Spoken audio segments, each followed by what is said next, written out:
Olá, a graça e a paz do nosso Senhor e Salvador Jesus Cristo a todos os queridos irmãos e queridas irmãs. Eu me chamo Anne, sou do Brasil, Rio Grande do Norte, e quero junto com você compartilhar da poderosa Palavra de Deus em nome de Jesus. Abra o seu coração. Este é o áudio da campanha em favor da nação brasileira e de todas as nações, e também da sua família. Portanto, acompanhe comigo a ministração hoje, dia 29 de abril de 2020, dos Salmos de número 14, que tem por epígrafe: O tolo não crê em Deus. Diz assim: Diz o tolo em seu coração: Deus não existe. Todas as suas atitudes são corruptas e abomináveis. Não há um que faça o bem. Dos céus o Senhor se inclina sobre a humanidade para ver se há alguém que tenha juízo e sabedoria, alguém que busque a Deus de coração. Todos se desviaram, igualmente se corromperam. Não há ninguém que faça o bem, não há um sequer. Será que os maldosos nunca aprendem? Eles devoram meu povo como se comessem pão e não clamam pelo Senhor. Agora todos estão tomados de terror porque Deus está presente a favor dos justos. Vós, malfeitores, tentais frustrar a esperança dos humildes, mas o refúgio do pobre é o Senhor. Que a salvação de Israel venha de Sião. Quando o Senhor restaurar o seu povo, Jacó exultará e Israel celebrará com grande alegria. Aleluia! Estes salmos que fala sobre a insensatez de homens que se auto-enganam, porque você já sabe que a Deus ninguém de fato poderá enganá-lo. Esta palavra fala que o tolo não crê em Deus. Diz o insensato no seu coração: não há Deus. É com essas palavras que o salmista Davi vai iniciando esses salmos. Um hino muito parecido até com os salmos que a gente ainda vai chegar lá, que é o Salmo 53. Sua mensagem é repetida e é de grande importância e precisa ser ouvida em nossa época, nos dias atuais. Dizem que o ceticismo ameaça a eternidade de muitas pessoas. Existem muitas pessoas incrédulas. O espírito da incredulidade tem tomado muitos corações. Pesquisadores enfrentam dificuldades em identificar de fato, na presente era, os ateus. As estatísticas publicadas tipicamente variam em parte por causa do termo usado para a pessoa que não crê em Deus, que é ateu. Algumas pessoas categoricamente negam a existência de Deus, enquanto outras não afirmam crença sequer em Deus, ou expressam dúvidas sobre Deus ou sobre o assunto. Dependendo da linguagem usada, as pesquisas vão apontar números bem diferentes. A enciclopédia, por exemplo, britânica, vai registrar 2% da população mundial como ateus. Já outras pesquisas, juntando ateus, gnósticos, não religiosos e secularistas, registram até 14% das pessoas como descrentes, por assim dizer. Embora a natureza e o objetivo da fé da maioria da população variem muito, ainda é interessante notar que a crença na existência de Deus domina o pensamento humano. Apesar de séculos de ensinamento de cientistas e filósofos que negam a existência de Deus, uma porcentagem muito alta das pessoas ainda acreditam em um ser superior a elas. Desde a infância, nós somos bombardeados por explicações naturais como o universo foi formado, por exemplo. Basta você lembrar das suas aulas de ciência. E as mais variadas formas de explicar a continuidade da vida ou a existência, como Deus criou todas as coisas ou como as coisas foram criadas sem necessariamente intitular ao nome de Deus. Nos programas de televisão, por exemplo, nos colégios, nas faculdades, jovens são doutrinados para o ateísmo, mas a maioria das pessoas continuam crendo em um ser superior a ela, ou seja, Deus. Muitos cientistas, inclusive aqueles que se aderem à ideia de um tal desenho inteligente, também afirmam a sua fé em um Criador inteligente, porque Deus fez todas as coisas pela sua sabedoria. De fato, todos os homens, ainda que tateando, terminam chegando até Deus. Alguns creem em energia, força, enfim, todos os nomes que eles terminam colocando para dizer o quanto que eles acreditam de fato em Deus. Quanto mais tentam negá-lo, inclusive usando o próprio nome ateísmo, a não crença em alguém, até para você não acreditar, você precisa crer que ele existe de fato. Não faz sentido ser um ateu. Esses fatos são surpreendentes quando nós lembramos dos argumentos bíblicos sobre evidências da existência de Deus em toda a natureza. Nós ainda vamos chegar lá no Salmos 19, mas a própria Bíblia vai dizer no Salmos 119, no Salmos 19, do 1 até o verso 6, e em Romanos também do verso Romanos capítulo 1, do verso 20 ao 21, vai falar sobre a glória de Deus propagada a todas as pessoas, que a natureza glorifica a Deus, a natureza revela a Deus.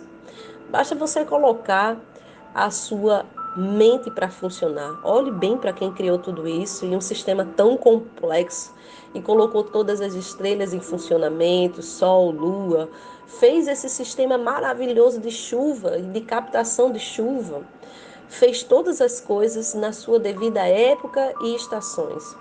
É impossível você não reconhecer Deus através da natureza. A natureza glorifica Ele. E você, olhe bem para você. Olhe para a sua estrutura corporal, olhe bem para os seus olhos, veja quão complexo talvez seja o seu olho, a sua retina, a íris dos seus olhos. E o seu sistema de respiração e as suas vias aéreas. Ah, meu Deus, é um sistema muito perfeito. Um Big Bang, ou muito menos uma ameba, poderia ter gerado tudo isso. Davi diz que insensato é aquele que nega a Deus, ou seja, é um tolo mesmo. Da perspectiva dele, o ateu nega o óbvio para justificar a sua vontade de ser o seu próprio Deus, ou a sua vontade de autonomia, de viver uma vida independente. Se Deus não existe e não há ninguém superior a nós para impor princípios morais, para julgar a conduta dos seres humanos, então por que há tanta questão e fazer tantas brigas, inclusive com a religião, ou zombarias com esse Deus? Davi continua dizendo: do céu o Senhor olha para os filhos dos homens, para ver se há alguém que entenda, alguém que busque a Deus, mas todos se extraviaram, corromperam sua fé e não há um só que faça o bem.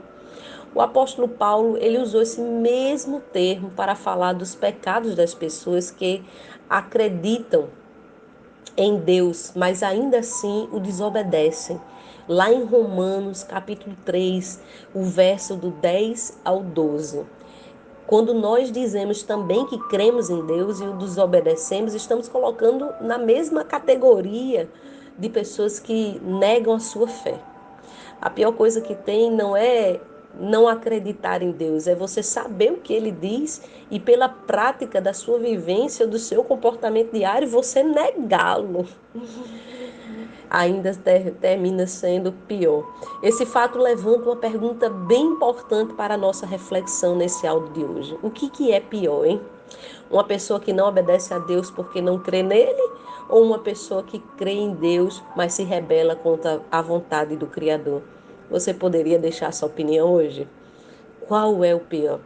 Em uma pessoa que não obedece a Deus porque não crê nele, que é algo tão comum, ou uma pessoa que crê, mas se rebela contra a vontade do Criador? Esse salmo continua sua progressão, ficando cada vez mais específico na sua mensagem. Começa falando da desobediência dos descrentes, ou incrédulos, literalmente. Depois começa falando sobre o desvio daqueles que acreditam, mas não obedecem. Que sintonia maravilhosa! Nos últimos versos, ele apresenta um contraste entre aqueles que abusavam do povo de Deus e dos humildes e os justos que se refugiavam no Senhor. Quando diz assim: acaso não entende todos os obreiros da iniquidade que devoram o meu povo como quem come pão, que invocam o Senhor? Quando ele diz: meteis a ridículos o conselho dos humildes, mas o Senhor é refúgio. Quando ele começa a falar, quando o Senhor restaurar a sorte do seu povo, então exultará Jacó e Israel se alegrará. Davi demonstra sua confiança em Deus. Ele não seria motivo para o ceticismo dos ateus. Certamente, nem pela força dos seus opressores. Ele acreditava em Deus. Não somente na teoria, mas ele acreditava na prática. Basta dar uma olhadinha de quanta perseguição ele sofreu com Saul. Se você for olhar na Bíblia, eu acho que você fica até cansado e termina correndo também, pensando que você está sendo perseguido, de tão forte que é. Ele acreditava de fato em Deus. E ele demonstrava a sua fé no seu gesto humilde em obedecer a Deus e contar sempre com a sua proteção. Resumindo, as atitudes apresentadas aqui no Salmo 14, cada um de nós escolhe como encarar as evidências, a existência de Deus e a revelação da sua vontade. Como podemos negar Deus completamente? Ou podemos admitir a sua existência ou simplesmente rejeitar que ele seja o Senhor do nosso eu, do nosso ego, da nossa vida. Ou somos insensatos ou somos de fato desobedientes. Vamos escolher então ser humildes e obedientes para que a gente possa então ser refugiado no Senhor. Então, não deixe de responder esta pergunta. O que é pior para você? Uma pessoa que não obedece a Deus porque não crê nele? Ou uma pessoa que crê em Deus, mas se rebela contra a vontade do seu Criador? Vamos orar comigo e vamos pedir para que o sangue de Jesus seja aspergido sobre a sua casa, sobre a sua família, sobre a sua nação. Que Deus possa livrar você, que Deus possa abrir portas para você mesmo num tempo de crise. Lembre-se, Deus é o nosso provedor. Ele é o nosso refúgio. Ele é socorro presente na angústia. Se nós ouvirmos a Ele, obedecermos aos seus decretos, Ele vai restaurar a nossa sorte. Ore comigo. Pai, em nome de Jesus, nós queremos nesse momento, Senhor, colocar o nosso coração perante o Senhor. Sabemos que nos últimos dias, essa incredulidade, Senhor, tomaria, Senhor, a geração atual. Está escrito na tua palavra que haveria incredulidade, Senhor. Que o espírito anticristo, Senhor, ele se rebelaria todas as coisas, Senhor, que são contra a natureza de Deus, estaria dominando o século. E nós temos visto, Senhor, homens que negam a tua existência, homens que não obedecem a Deus porque não crê nele. Mas como crerão, Senhor, se nós, enquanto bocas proféticas, permanecemos calados? Agora, Senhor, com todas essas situações de enfermidades, homens com medo da morte, este é o momento de falarmos que há esperança em Deus. Que se nós orarmos a Ti, Pai, o Senhor pode nos ouvir e ter misericórdia de nós, perdoar os nossos pecados e salvar a muitos.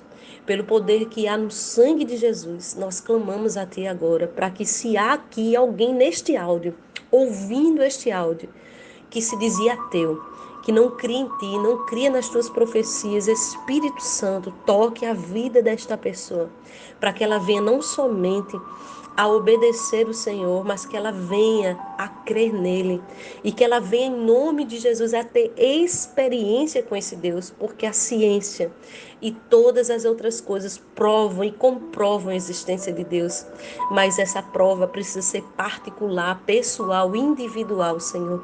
Nós não podemos de fato provar, porque tu és Espírito. Que no nome de Jesus, cada um, Senhor, seja agora tocado pela presença gloriosa do Teu Espírito.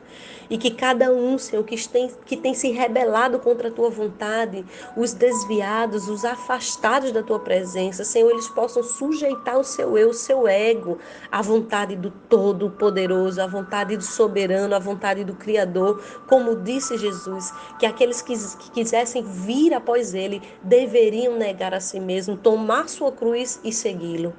Pai, oro por ti, para que o Senhor trate com cada um de nós conforme os seus escritos, que diz que nós somos filhos, e aquele que recebe a tua palavra, que crê, esse se torna filho de Deus, recebe poder para ser filho de Deus.